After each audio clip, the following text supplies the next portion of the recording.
morning, we take a sharp look at Nigeria at 65, a nation reflecting on its past, reflecting on its present, and questioning its future. Now, three major stories that we'll be discussing today, and all of them pointing to one question: where are we headed to as a nation?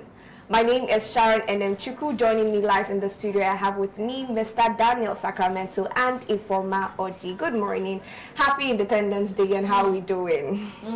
Happy New Month too. I think I'll go for the Happy New Month. Oh, first, then I wish you the same. Hey. All right. I think I'll go. I'll follow it. Oh, Happy New Month. Oh, but you're wearing green, white, green. Calm down. Oh. I'm supposed to tell you what my. Yes. Before that, I'm going to welcome Mr. Oladimeji Oluwafemi, our analyst joining via Zoom. Good morning, sir. Happy New Month. Happy Independence Day. Good morning, sir. Good morning in the studio. Happy Independence to us. As we reflect soberly on the incidents around our nation. To everybody, to you people. You are wearing green, sir. Well, can you tell us why you're wearing green this good morning? Green represents my country, represents richness, represents prosperity, represents fertile soil. And of course, this was the shirt that we wore when we went out to agitate against the government in August 2024, 1st to 10, against bad governance. That's right. All right. Now, Ifoma, over to you. Yeah, my green basically represents Nigerians' green cultural heritage. We are rich when it comes to, agriculture. And we already know what white represents is peace. Everything that has to do with, how should I explain it? Everything that represents, purity. That's basically what the white is all about. Now, why did I wear the green white? I wore it because I just want to, honor our heroes, our forefathers that lost their lives on the cause of obtaining independence for Nigeria. So that is basically what I Mr. Daniel, you're wearing black. Are you wearing Nigeria? Today of all days, Mr. Daniel Sacramento. Today. I really a lot. Oh wow! But we still have faith that things will definitely turn around. I wish I can say the same with everybody here, that they chose their dress out of their wardrobe for a significant reason. I just picked this out of my wardrobe, please. You people can be symbolic for all of us, representing all of us. But over to you, Informer. Okay. Good morning, Nigeria. So today our nation is 65 years old. On this morning in 1960, our fathers and mothers lifted our green and white flag to the sky with tears of joy, believing they had broken the chains of oppression. They believed freedom had come. But 65 years later, the truth is bitter. Our people are still in chains. Chains of hunger, chains of insecurity, chains of broken promises. Price of food has risen beyond the reach of ordinary families. The naira falls every day like rain with no umbrella. Our youth, brilliant, relentless, restless, are searching for opportunities that seem to live everywhere else but here at home. We remember the blood spilled at Lekki Toll Gate, the cries of mothers who sent their children to school, not knowing if they will return. The pain of elections that promised freedom but delivered betrayal. And yet, Nigerians do not die or does not die. Because Nigerians do not give up, we are scarred, but we are not broken. We are wounded, but we are still standing. We are disappointed, but we are still hopeful. This morning, as the sun rises, let us remember independence is not a date in history. It is a daily struggle, a daily promise, a daily fight to keep hope alive. So from us here in the studio and active citizens, we say Happy Independence, Nigeria. All right, beautiful, beautiful, Ifoma. This is the reason why most of us still cling on to the possibility of a better Nigeria, the hope that we have. Now, we are going straight to the stories that we have for today. Senate President Godswill Akpabio says we are on the right track. That was his Independence Day message, full of hope. Like Ifoma just did now, asking Nigerians to stay patient through the current economic hardship. But with fuel prices high, food out of reach, and trust in leadership stretched thin, many are asking, what track exactly? Meanwhile, former President Olusegun Obasanjo is warning of a deeper crisis, not just in the economy, but in our classrooms. Over 20 million Nigerian children are out of school.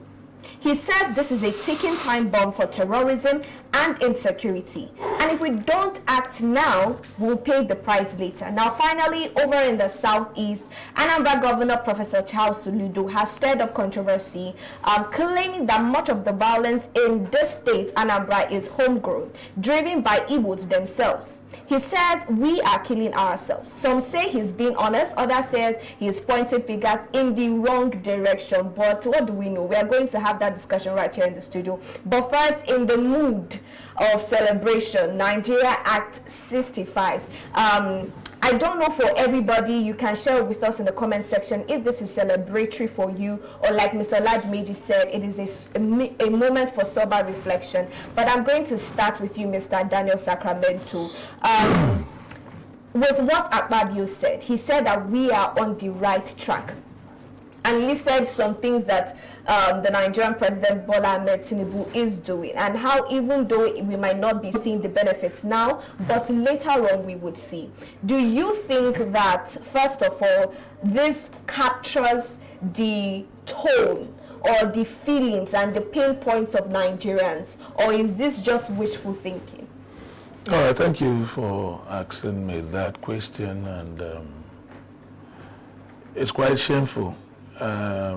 Where we are at 65 years old, it means we've entered menopause. We've even crossed it. So it's quite unfortunate that Nigeria 65, we are still in chains. We are nowhere. Countries that were older than have gone far beyond us. And I don't like people staying around me saying we are giant of Africa. I wonder where that acronym is coming from. Now, Akpabio is saying we are on track. I wonder which of the track are we with them?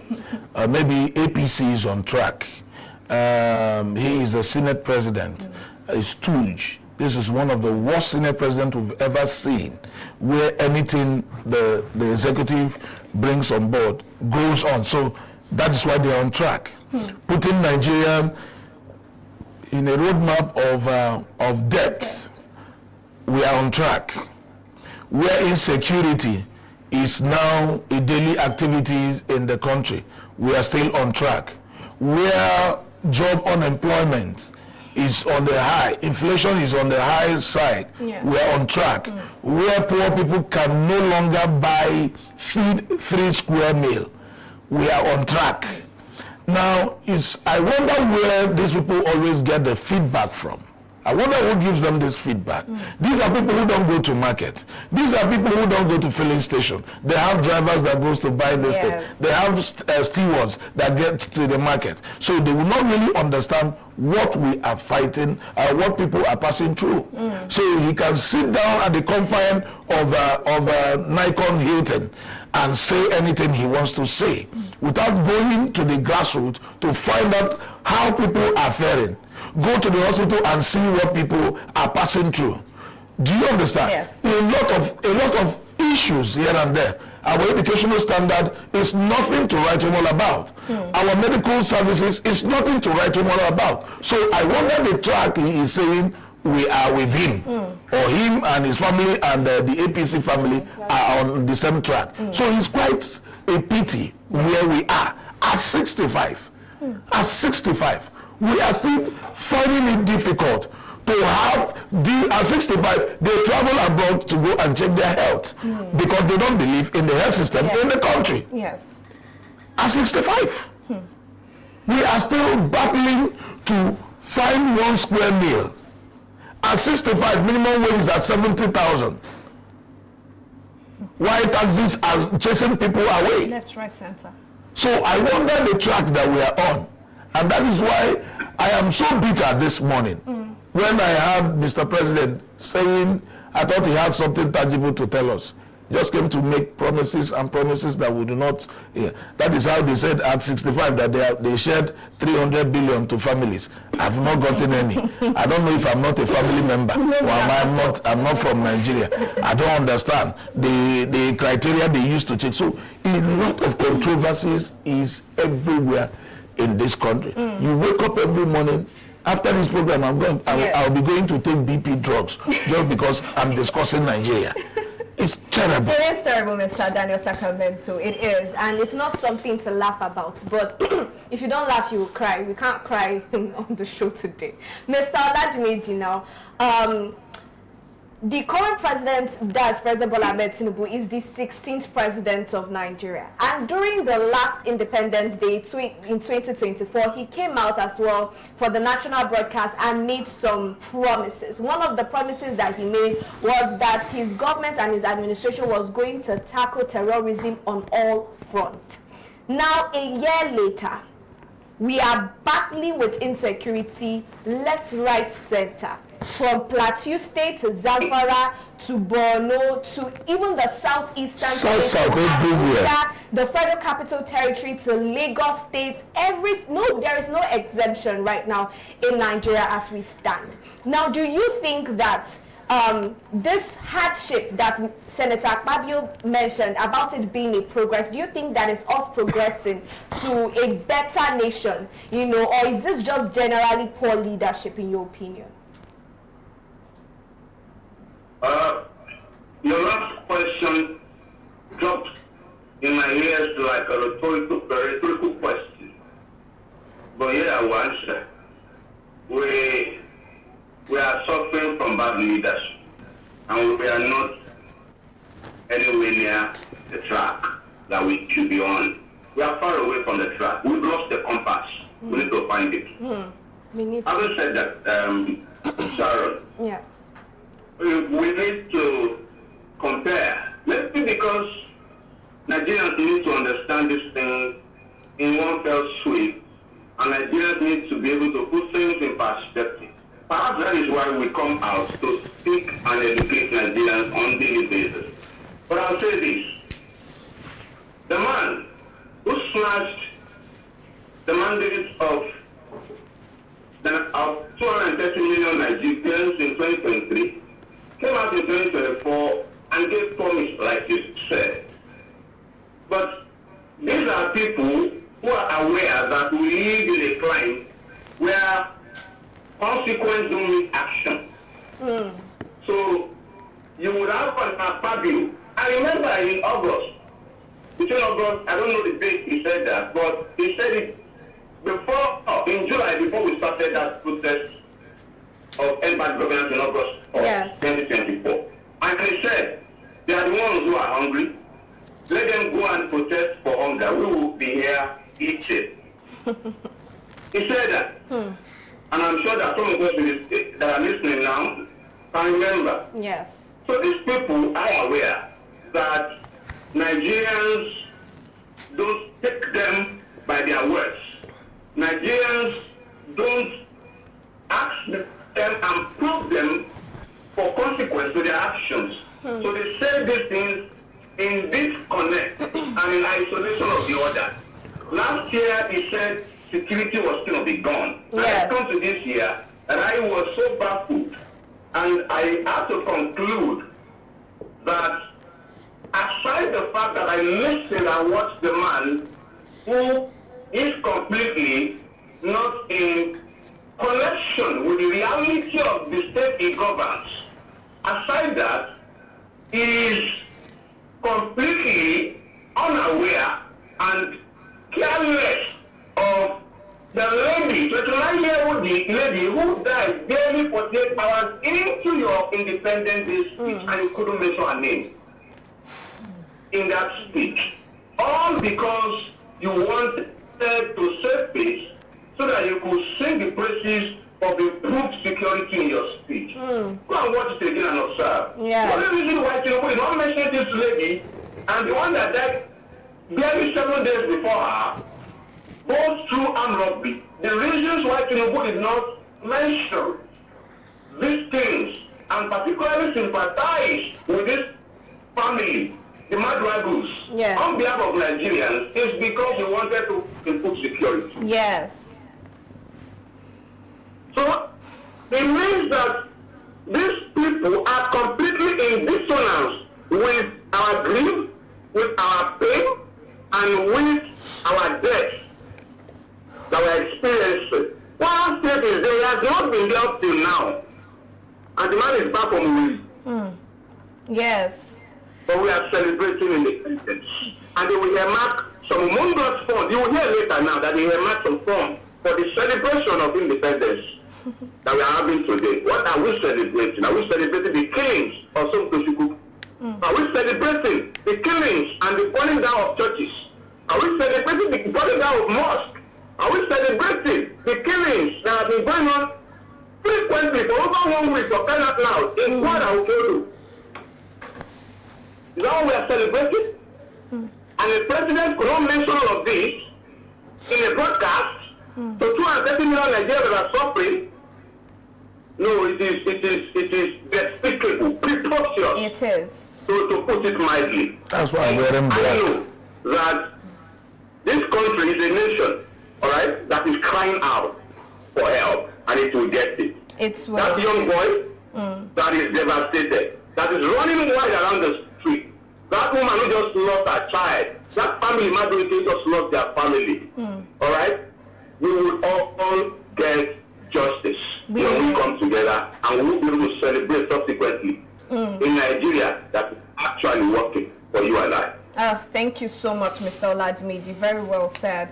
To you, Ifoma, now we've heard what Mr. Oladimiji said. I'm just going to get your personal take from what the president said, his broadcast this morning, or even compared to the broadcast he gave last year.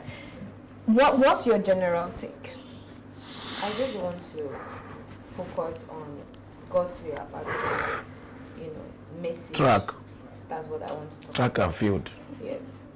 Gospel Akpabio, I think he is the president of the Senate House of Assembly. And I know that he is part of his duties or responsibility is to make laws, amend laws, pass bills, which is making it alongside the House of Reps. That's number one. And then number two, he has the responsibility of executive oversight, in the sense that he checkmates and monitors the governments, the ministers, and the rest of other bodies. But Sharon, you and I know that this man have not been living up to these things. There are more. I'm just citing two. I wish it was a different person that came out to give this public speech. A different person, not the Edo governor, not even the president. At least if people maybe Alex Oti comes out to say this, I can say, okay, no problem, I'll not really tackle him that much. But somebody like this, that a lot of crimes are going under carpet and there is nothing he has done about it. He has not questioned the government. For this menace happening in Nigeria, he's coming to tell us Nigeria is on the right track. Which track? Sharon, you and I know inflation in the market is about 20.12% in percentage. Out of over 238 million Nigerians, 133 million Nigerians live in poverty. Sharon, let's talk about electricity. How many hours electricity supply do you have in your home? I even wrote some of them. 86 million Nigerians, from my research statistics, don't have electricity supply. The people that the little amount of persons that have electricity, enjoy electricity for 6 to 7 hours in a day. Let's not forget that the national grid always falls every single time. Should I talk about insecurity? I mentioned in one of our shows that about 4,722, Nigerian citizens have been kidnapped, abducted. These are the ones that I made research on. There are more crimes that are yet to be uncovered. We talked about the death of Somto Chukwu. We've talked about a lot, of criminalities in Nigeria. Should I continue with the insecurity? According to NHRC, they recorded about 3,012 kidnappings in Nigeria in the space of 15 months, and 3,584 killings. These numbers it's not statistics, it's not math. These are people. These are people's lives being lost on a daily. And somebody is coming out on national TV to tell Nigerians that Nigeria is on the right track. Shame on him for saying that to Nigerians. Shame, very big shame. Or you should cover yourself in shame. Should I even talk about INEC? Should I talk about the promises they make every single time? I remember in 2023 when we thought that this hope is on the way. Hope is about to arrive to Nigerians. Everybody, celebrities, everybody gathered en masse to the polling units. Everybody voted. People waited midnight for their votes to be uploaded. Sharon, we know what happened after that voting period or after the upload. And somebody is coming to tell us we're on the right track. Should I talk about how the government is trying to censor citizens from criticizing them? Should I talk about how they've shut down a lot of social media accounts? These are people that we are already frustrated by the way things are going. Inflation, insecurity, a lot of things are going on in Nigeria, and some people have sought solace on social media to probably ease themselves of a lot of stress and probably advertise their businesses online. But you're still shutting those streams of income online. Should I talk about the tax?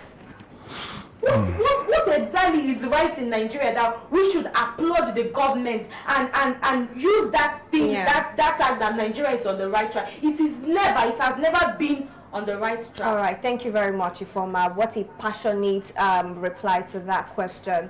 It is really sad, and it can get under your nerves when you have to talk about issues like this every single day. Now we have to move, still talking about Nigeria at 65. Now, former President Olusegun Obasanjo came out to lament about the increasing number of children in Nigeria that are out of school. According to the data we have out there, over 20 million children are out of school in Nigeria. Now, this is what Olusegun Obasanjo came out to say. And he is trying to play the role of an elder statesman, calling attention to these issues. Now, do you think, Mr. Daniel Sacramento, that he's been given the attention, or because of his pedigree as a former president of Nigeria, that when he gives out statistics like that, because this is not the first time he has called out the administration to take a look at the policies and the situation of the country, do you think that he's been given that, his words are being given so much attention? And 20 million Nigerian children that are out of school. Million. Over 20 million children that are out of school now. How do you think that this is something that the current administration contributed to, or is it as a result of the failed education system from the past administration that has resulted to this? Okay, Sharon, the truth about it is that the out of school children didn't just start now. This is a process of bad leadership that has been on and on and on. You remember during the President Goodluck Jonathan, he went to the north. And basically where they're talking about out of school children, you're talking about the northerners, yes, because they are much there. Now, the question should be, why is out of school children more in the north than any other region? It's a simple thing. They are like that because the politicians and the elites don't want them to go to school because they want to keep using them as a tools of destruction, as a political thugs. Do you understand? That is what they want to use them for. Then the little ones that have opportunity to sneak away from their evil plans would always become something great. So that is where it lies. Now, President Olusegun Obasanjo has always been clamoring for that. Remember that Goodluck Jonathan went to the whole north and opened up an Almajiri school for all the Arab and made that school free for everybody, all the people of the north. You find out that if you go there, that schools are not functioning because it's they don't want it to function. So that they will keep making use of these children in a very negative way. The president is quite sure because what is coming on, how do they form all these cliques of banditry? Do you understand? These are people who are out of school, who does not have any job. So they make use of them, turn all of them into bandits, terrorists, to start terrorizing their own people. So that is where we found ourselves. So Obasanjo's warning is in the right direction. Like I said, if this administration has a blueprint on how to make Nigeria great, we would have seen all these things. We would have, in 2 years, Governor Oti, Governor of Enugu State, Governor of Anambra State, barely 2 years, they've started transforming their places. So anybody who has a very genuine plan to make things work, you would see it in 2 years. Before even the 4 years? Before the 4 years. In 2 years, we will see everything. People will begin to have the feelings of it. People will begin to say, yes, we have seen where this man is taking us. But if everybody, millions of Nigerians are still saying, we don't understand this administration, we've not understood, they don't know even if they have a blueprint for the country. And you see how we've been passing through all this. Thank you, Mr. Daniel. Over to you now, Mr. Oladimiji Oluwafemi. We've heard what the former president Olusegun Obasanjo said, that these kids, because they are out of school now, they are being recruited into terrorist organizations like the Boko Haram. And Mr. Daniel also rightfully said that because they don't have anywhere to, they don't have any schools to attend, the people who are supposed to look out for them, we are talking about the Northerners now, want them to not even attain or have access to this education. Now, I want you to make a comment on that, but also I'm going to ask you, do you think that we should as a country be just interested in getting children back to school, or stabilizing or improving the quality of education we give to these kids? Mr. Oladimiji. And coexist. We need to revamp our educational sector. That I can remember, I've been writing to this effect for over a decade. If for a state of emergency in the educational sector, particularly the overhauling of the personnel and the redrafting of a curriculum that is moribund and represents the stone age knowledge. Today you see professors in St. Climb and some other places at 37 and 40 with contemporary and current ideas and pragmatic solutions to current contemporary problems. But in Nigeria, the situation is different. We have professors who remain locked in their stale knowledge and are transferring shame to learners. And when you go to our ministries, of course, you know that everything is transactional in our political space. So it has trickled into our institutions, of course, we are all aware, and the Ministry of Education across the state, in all states across the country, and even with the Federal Ministry of Education is not exempted. We have personnel who have no business in education, who are like square peg in the round hole of Ministry of Education, and they are fixing themselves forcefully in it. And they have fixed themselves already in it, perhaps because they are cronies or because they are family members. Nepotism and cronyism is responsible for this anyway. So they are the ones who go ahead to draft our curriculums, both for the primary, that's the UBE, another basic education, and of course for the for our secondary education, even down to the universities. So we have curriculum that is not at par with the contemporary time, and that is why we're having issues and so many mental bankruptcies in our space today. It is. But at the same time, the case with the out-of-school children as announced or exposed rather by former President Obasanjo is peculiar. It's peculiar in the sense that it has almost become a weaponized tool in the north there. I mean the ignorance, because when you go educate a people, you are alternatively equipping them with ignorance. And so they become the fertile ground for all mobilization for all sorts of social vices. And violence included, banditry included, armed robbery included, kidnapping included, assassination included. So we will continue to see crime pressure in our society if we don't plug the decay in our educational sector, in that institution, and at the same time, sometimes 2-3 months ago, I did digging into, that was the time when, during the fast, the Muslim fasting, when governors in the north declared public holiday so that children could go into fast.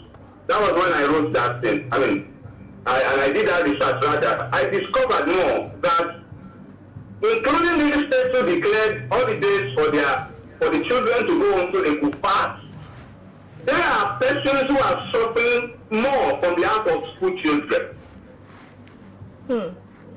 Imagine those who are affected by the adverse effects of poor policies in our education are the same one who will go on holiday during a calendar period, an educational calendar period. Yes. So we are doing these things, and there is no way you will not get easy suicide bomber now when somebody, look, a tabula rasa is waiting for something to be planted on it. All right. Thank you, Mr. Oladmeji. 24 million, how many of them?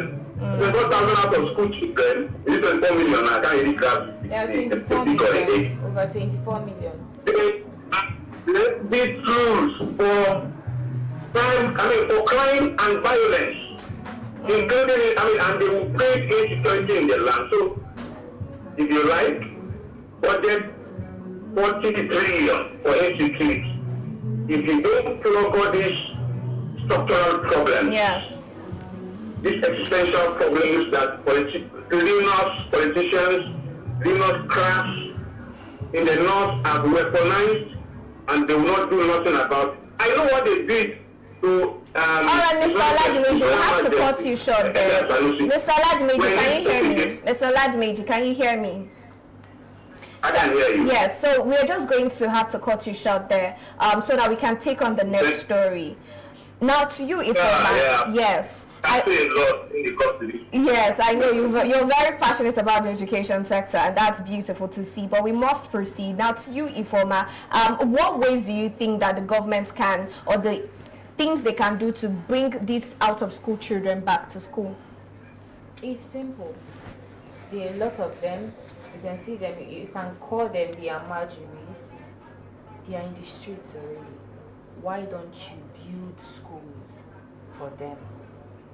Why don't you build a livable environment for them to coexist with others? It's simple. I think they are saying that they have statistical data of everybody living in Nigeria, and even the number, the statistics, the 24 million children. How did they arrive at that number? That means they've already counted, they've done their counting. So why don't they bring these children under one umbrella and open schools for them. I mean, and I think apart from that, I think these children need to be reoriented again, because for the fact that they've not been in school for, for a long time, I think we still need to reorient them, to bring back, tell them the essence of, education and the role that they have to play in society when they get to a certain age. All right, and now that is what we're going to call it a wrap on that, and we are looking forward to seeing how the present administration is going to actively work on returning this over 20 million children back to school, because a nation that is not founded on knowledge and education, we cannot tell where we'll be going as a nation. Now, there is something that we're also going to bring to our notice, is the conversation or the statement, public address of the governor of Anambra State, Professor Charles Soludo, saying that the insecurity in the Southeast is largely self-inflicted. And I'm going to start with you, Mr. Daniel Sacramento. Do you agree with that comment from Governor Soludo? 100%. He's correct. He's correct. There's no two ways about it. When this whole thing started, a lot of people were apologists to the whole saga. It started as an agitation. From there, criminals started infiltrating it, started personalizing it, started, destroying things. When I listened to what the governor was saying, he said, the sit at home that was introduced on Mondays, who actually are you sitting at home for? Are you sitting that Abuja, other states are not, doing their businesses, doing their normal business, going to school, going to, so why are you doing that to your own people? And a lot has been found out that people, there are some apologists who are in diaspora sponsoring what is happening. And that's the truth. There are a lot of them, majority of them are diaspora sponsoring the things that are happening in Nigeria, in Southeast. So that's exactly what the governor is saying, is because he has been there. When he came on board, 7 communities were on siege. He took the interventions of people and the security agencies and the vigilante for them to be liberated. So the truth about it is that it is self-inflicted. All the insecurity you are seeing that is happening in Nigeria, people are cashing out in it. And the federal government would know the people that are doing it, because they are intelligent to report. Yesterday we were discussing this. Mr. Ladman said, the names of the sponsors are on the table of the president. They know all these things. So it's not as if that the governor of Anambra said he's just talking for talking sake. No, he's saying the real thing. The people, this is self-inflicted. Do you understand? Yes, that is the truth about it. In as much as we are clamoring that marginalization should stop in the Southeast, we are being marginalized. That is the gospel truth. There is no two ways about it. They are not treating us fine. Nigerians are not really treating us fine. They see us as a threat. So that is where all this stuff started from. And nobody has really sat down to say, okay, let's look into the situation that is causing all these things. Yes. Nobody has looked at us. Come to us and say, let's look at it. So I thought that yesterday when Mr. President was in Owerri, I was thinking it would have been a very good time for people to talk about insecurity in the land, most especially in Imo State, But they went for a book launch. They went for a book launch and the commissioning of, you see, why the governor is saying what he's saying. Because if we were serious, we would have used that time out to speak with Mr. President. Look into this insecurity that is happening. Look at what we are saying.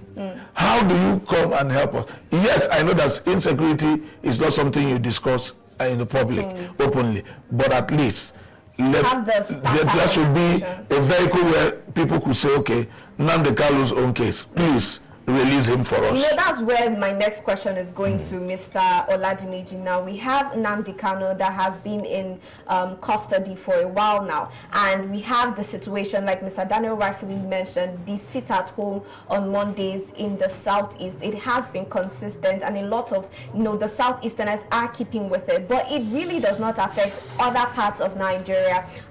Now, if you are to suggest now moving forward, where do you think that we can be able to find a balance now between the Southeasterners and people in diaspora who are clamoring for change? And when I say change, that the Southeasterners or the Southeast generally should be included in governance in Nigeria. Do you think it should start from the release of Nnamdi Kanu, or do you think it should start from a one-on-one meeting with Mr. President?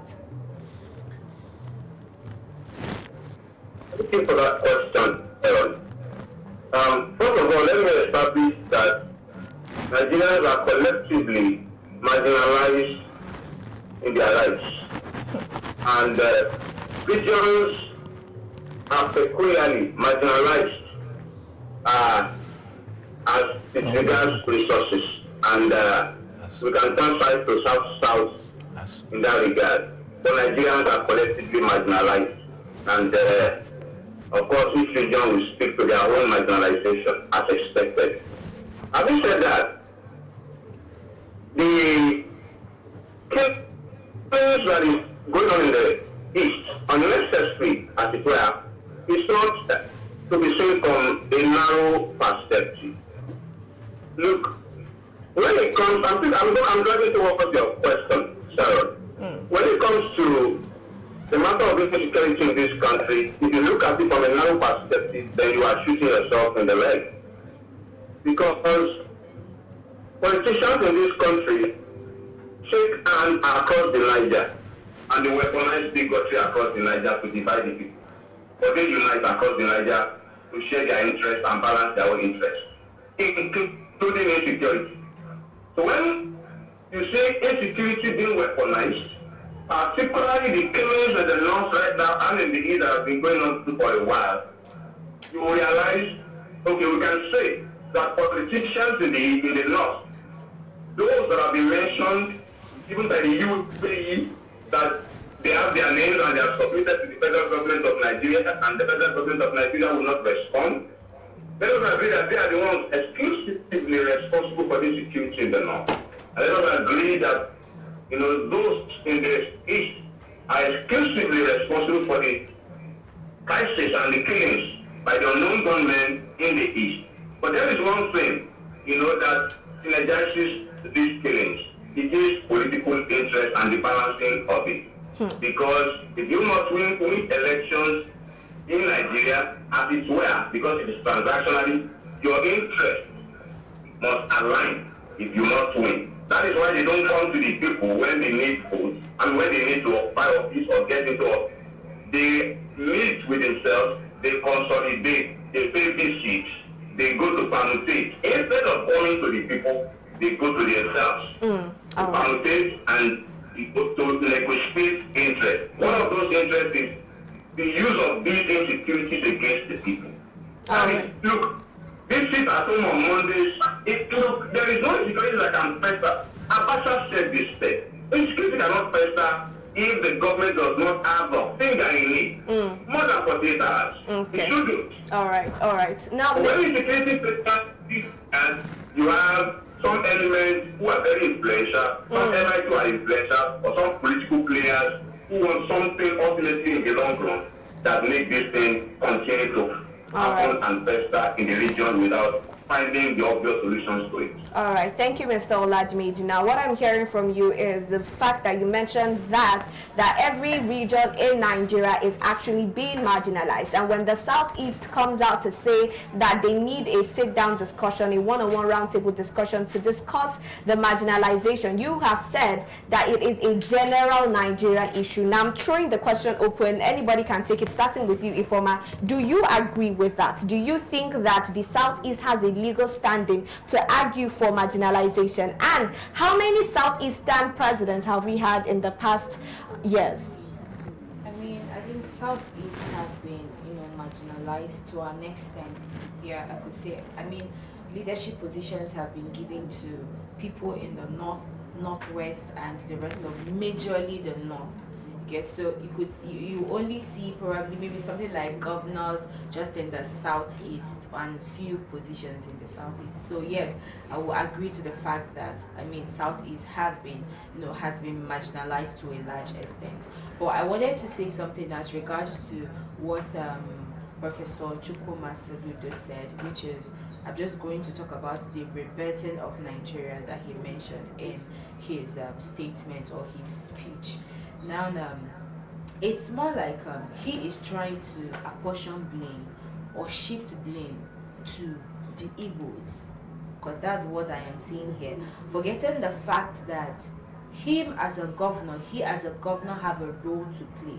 Security agencies have a role to play, and other parastatals, all of them have a role to play here. So if you're saying that it is the Igbos that is causing insecurity in Igbo land, I put it to you that he does not even have credible data. He would have given us maybe a number. This is how many Igbos that are perpetrating crimes. Let's know that, okay, he has statistics. Crime is literally, insecurity is literally everywhere.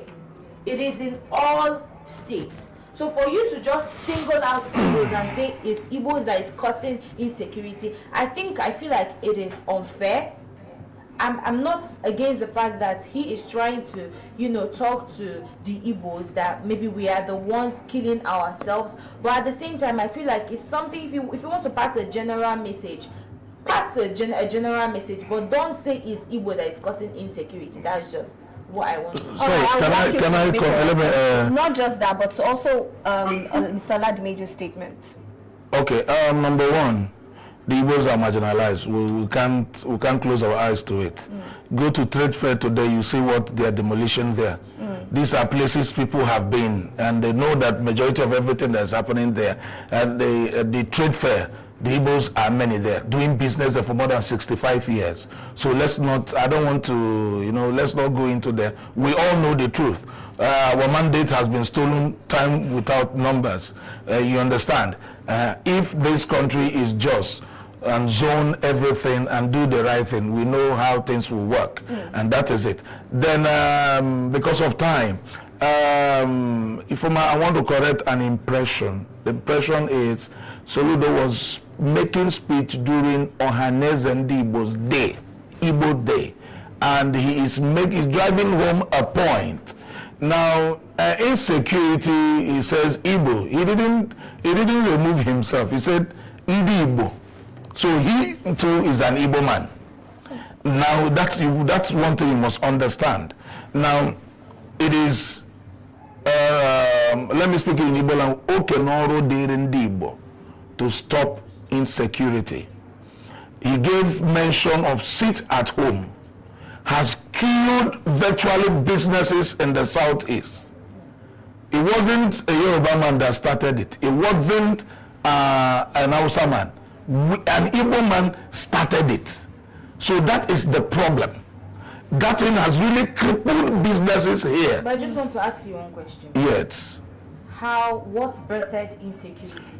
We're not talking now. Hold on. Hold on. I just want to ask you the question. You've asked a question. Now, whatsoever that better, that is what he is saying. We talk about marginalization. He said it. If you listen fully to what he said, we are being marginalized. No, and that is the truth. We're not talking about unemployment here. Hello, hold on. We're talking about being marginalized. Marginalization encompasses a lot of things. When you talk about unemployment, we are not the only people, we are not the only region that are not being employed. Hold on. Only people that I'm coming. From insecurity too. Please, we are talking about Southeast. The governor said Southeast. If he knows, he's a professor, he knows when he wants to say Nigeria as a whole. Yeah. He said Southeast. He has his reason. And one of the reasons he is saying is the sit at home. He was very, very explicit about it. We were agitating before in the right direction till a criminal element hijacked it. And it became an issue. He said no normal human being lives in the forest. that is no longer agitation. That is the truth about the whole scenario. So we know that we have a lot of things that needs to be put in place. Yeah, you talked about unemployment. Just yesterday, the same governor you were talking about gave more than 8,300 youths 3.5 billion that went for 1U2 skills. This is the third phase he is doing. So you could say that when he is coming out to speak, he is speaking from a point of view that he is trying his best to cushion stuff from his own state. If any other states have done 8,300 youths in Igbo land, and this is the third phase, you would understand that unemployment rate in the Southeast would have reduced drastically. So that is the truth about it. We are not exempting anybody, but we are talking. He is speaking about his own region. Why ours has now skyrocketed? The insecurity we are talking about. Because before we were not talking about insecurity, we were talking about armed robbery and things like that. But now terrorism and kidnapping now is on the rise. Yeah. So the best way is part of the things he is trying to speak generally, where the whole 6 eastern states came on board, and he's trying to tell them that these are the part of the things that has caused the insecurity we are suffering today, killing our businesses. The sit at home is one of the tools they use to kill and he said, what is the essence of it? And nobody has been able to drive home what the essence of that is. Because you are not doing sit at home for the federal government, or you are doing it to the north or whatever. You've only succeeded in destroying the economy of the Southeastern. So that is the truth about it. I'm not making case for anybody, but the truth about it is that we have no reason to be sitting at home. If you want to sit at home, let's go and do it at Abuja. that will give us much people attention we need. That is the truth about it. Mr. Daniel Sacramento, and this is what we're going to call it a wrap on the conversation. It is still Independence Day for Nigeria, turning 65 October 1st, 2025, and we want you to share your congratulatory messages or reflection in the comment section. Let us see what you have to say to your dear country, Nigeria. Now, to my analysts in the studio, I can only say thank you for your contribution so far. We hope that the appropriate authorities do listen and pay attention and take down notes when we give out the suggestion, because these are the pain points of Nigerians. To you, Mr. Oladimiji Oluwafemi, we thank you for always finding out time to join us via Zoom. We say a happy Independence Day to you again.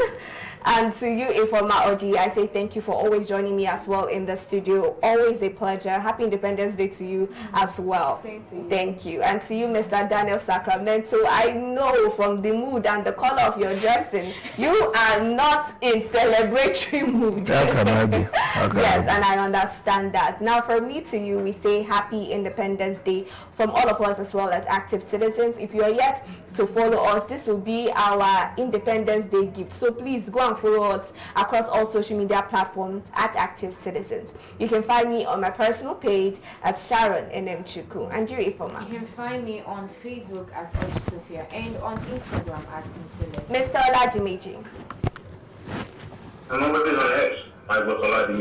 All right. Thank you. Thank you. And Mr. Daniel. I was in the studio. So we see you this afternoon for another hot Independence Day gist. Do have a good morning.